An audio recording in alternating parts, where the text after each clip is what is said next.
Among the pantheon of corporations that have emerged out of Silicon Valley, Uber occupies a special place. The company is worth $100 billion. Hundreds of billions of dollars worth of trips and delivery orders have been booked using its app. It gets tens of billions of dollars in revenue each year. Uber is everywhere, and the narrative of Uber is also everywhere.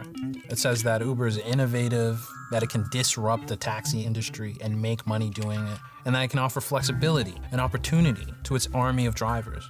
Everybody wins. There's one problem. None of that is true. Let's start with one basic fact.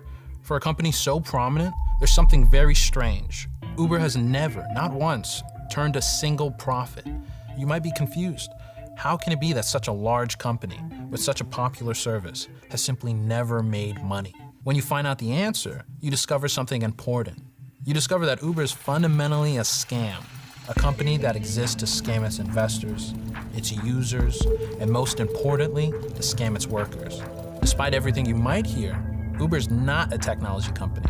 While the company may brag about its sophisticated algorithm, in reality, Uber is just another taxi company. There's nothing fundamentally more efficient about Uber than there was with your local taxi service. The business is the same.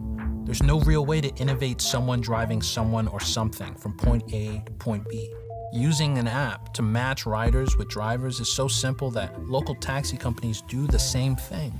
In fact, Uber is less efficient than taxi companies. Most normal taxi companies don't spend huge amounts on marketing, or lobbying, or corporate headquarters. They don't pay their CEO $45 million a year.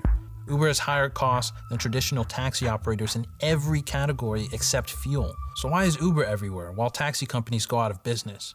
It all goes back to Uber's master plan.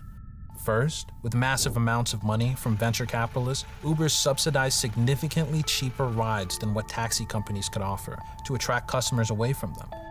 Then, after years of undercutting competitors and driving them to bankruptcy, resulting in a wave of suicides by cab drivers, Uber established near monopolies in local markets. Now, Uber is often the default way to get around if you don't have a car. And once Uber has eradicated its competition, it can make itself profitable at expense of users and drivers, raising its fares to what taxis offered or higher, while pushing down drivers' wages. The plan is not efficiency, it's monopoly. And that's not just me theorizing. A 73-page article in the Transportation Law Journal took a deep look at Uber's business and concluded one thing. Uber has no ability, now or in the foreseeable future, to earn sustainable profits in a competitive marketplace. Uber's investors cannot earn returns on the money they invest without achieving levels of market dominance that would allow them to exploit anti-competitive market power. So that is Uber's grand plan. It is not increasing the productivity or efficiency of the industry that it's in. It's subsidizing its rides with venture capital cash until it can build a monopoly and do whatever it wants. So users who buy Uber's narrative may be getting scammed, but no one is getting it worse than Uber's workers. So, Uber relies on classifying drivers as independent contractors. In the United States, that means an individual provides services to a company, but is independent of the company and its control. Uber says that because drivers can choose what work to accept and for how long, they're fully independent. Now, most of Uber's workers drive part-time, but they actually do relatively little driving, and 90% of them quit each year. The majority of Uber's labor is done by a smaller group of workers who drive full-time for the company. So who are these drivers? In cities like New York, the vast majority are immigrants from places like India, Bangladesh, and Haiti. They desperately need cash to support their families and send remittances back home. These are people at the very margins of our society. And how does Uber treat them? Uber treats them like a pool of cheap labor, easy to exploit and then discard. Uber's always been clear about one thing. It does not care about its drivers. At Uber's Greenlight centers, where drivers register with the company, they were not even allowed to enter bathrooms reserved for employees. In fact, when Uber was talking about how it would become profitable, it stated clearly that it wanted to get rid of its drivers and transition entirely to self-driving cars. But Uber's technology was so bad that after burning billions of dollars, it had to give up. So for now, Uber is stuck with its drivers. And in order to appear like it's coming closer to profitability, it's been cutting their wages since 2015. Whenever Uber increases its cut from each trip or reduces the minimum rate for drivers, its margins improve by that much immediately. As a result, Uber drivers regularly earn less than the minimum wage. After taking hidden costs like fuel into account, the average Uber driver earns a little over $9 an hour, about 50% less than what taxi drivers made before Uber. In fact, half of Uber drivers live at or below the poverty level. 20% of them have to use food stamps to survive. Unable to afford a home, some drivers even sleep in their cars.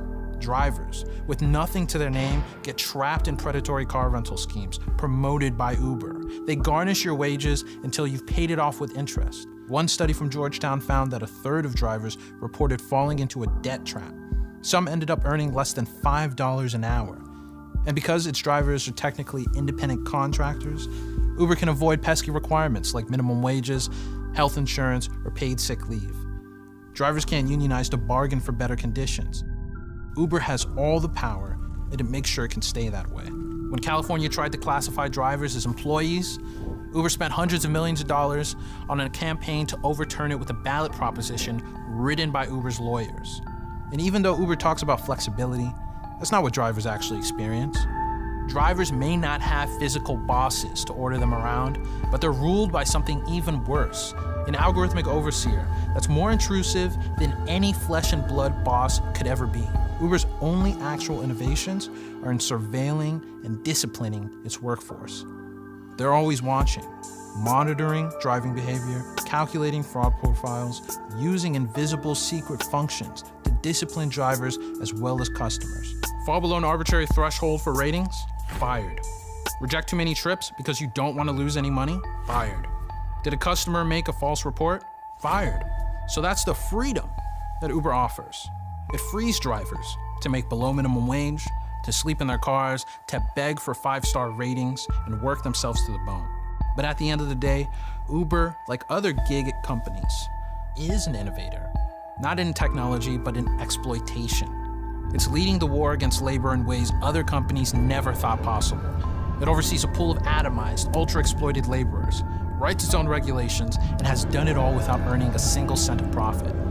Imagine what sort of world they'll need to start making one. I'm Edward Ongweso Jr., staff writer at Vice for the Gravel Institute.